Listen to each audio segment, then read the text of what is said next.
سڵاوی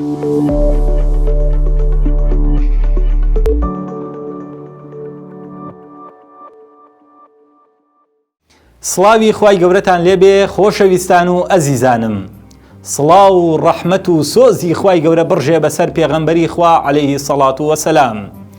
خۆشەویستان و ئەزیزانم، لە پرۆژەی پەیامی گەشەپێدانەوە لە خزمەتانام کە پرۆژەیەکی بەشی ڕاگەاندنی ڕێکخراوی گەشەپێدانی قوتابیانە، بۆیە لە خزمەتانام لە تەورەیەکی جوان و خنجیلانە کە باسی کاری خۆبەخشیەکە. کاری خۆبەخشی چییە سەرەتا؟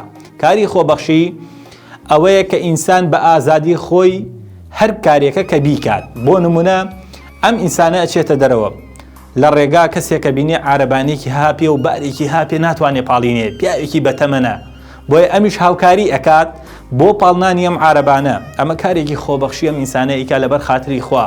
بۆ نمونە هەر حاجەیەکە کە تۆ ئەچیتە دەرەوە ئەیبینی، بۆیە هیوادارم هەمومان لە کاری خۆبەخشی تێگەشتە بین.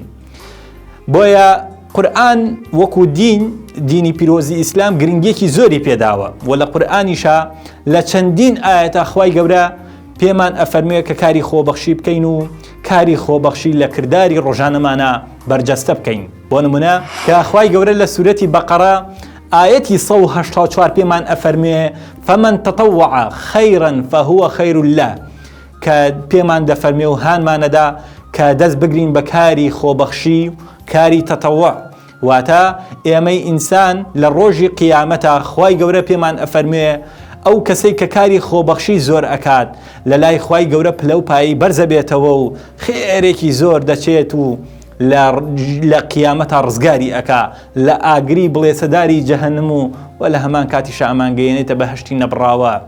لە چەندین ئاەتە کە باسی پێغەمبەرانمان بۆ ئەکا لە قورئانە بەکاری تەتەوع بۆ نمونە هانمان نەدات کە ئێمەش لەگەڵیانە هاوکاری بین و خەڵکی لە حاجە و محتاجی دەرکەین. لەم لاوە بۆ نمونە لە سیرە و ژیان نامی پێغەمبەری خوا عەلەیهی سەڵات وەسەلام ئەگەر بخوێنینەوە لە زۆرێک لە کردارەکانیە دەستی گرتووە بە کاری خۆبەخشیەوە. بۆ نمونە باسی ئەوە ئەکرێت کە پێغەمبەری خوا عەلەیهی سەڵات وەسەلام سەرەتای کاری دەعوەی بوو، ڕۆژێکیان ئافرەتێکی بەتەمەنی بینی کۆڵ ئدارێکی بەسەر شانەوە بوو، نەیەتوانی بیبا. بۆیە پێغەمبەری خوا عەلەیهی سەڵات وەسەلام وتی دایەگیان ئەگەر ئەتەوێت بە هاوکاری بکەم. بۆیە دارەکەی خستە سەر کۆڵی خۆی و بردی تا گەیاندێ شوێنی مەبەست. دواتر ژنەکە وتی کوڕم تۆ کوڕێکی چاکی، پیاوێکی ئەلحەمدولیلا، مادەم هاوکاری منە کردو کەواتە تۆ کەسێکی زۆر باشی، با من قسێکی خێر هەیە بۆ تۆی بیکەم.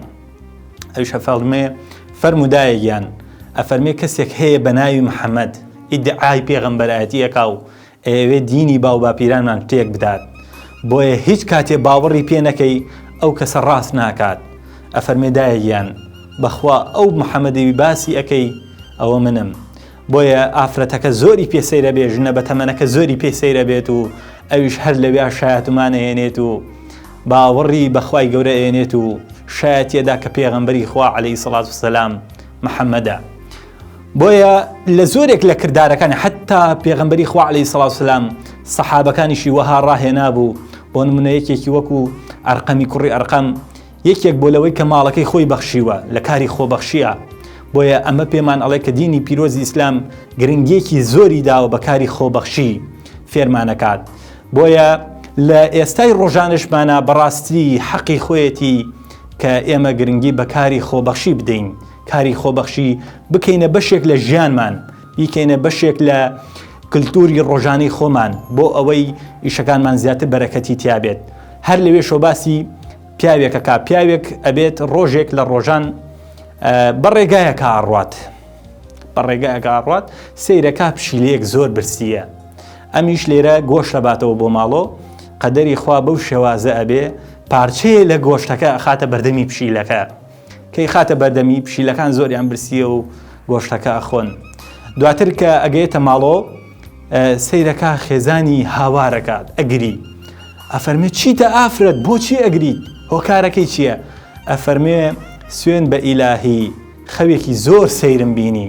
ئەفەرمێ چی بوو؟ ئەفەرمێ خەوم بینی لە خەوما پەردەیەکی ڕەش پڵەیەکی ڕەش هاتبووە خوارەوە ئەویست بێت بگێتە گیانی مناڵەکەمان و گیانی دەرکا، بەڵام سبحان الله چەند پشیلەیەک هاتبوون ڕوبەڕووی ئەو پەڵە ڕەشە بوونەوە هەتا پەڵە ڕەشەکە ماڵاوایی کردو ڕۆی کە ئەفەرمێ دوایی ئەڵێ وەڵڵاهی هیچم نەکردو خوایەگیان بەس تەنها ئەو پلە گۆشەم خستووە بەردەستیان بۆ یەکاری خۆبەخشی زۆر گەورەیە براو خوشکانم هیچ کاتێ لە بیری مەکەن واللهی ئەمان گەینێتە زۆرێک لە مەبەستەکان زۆرێ لە بەڵام موسیبەتەکانمان لێ دوورە خاتەوە بۆیە داواکارم لە هەموو خوشکان و برایان دەست بگرین بەم کارەوە السلام عليكم ورحمة الله وبركاته.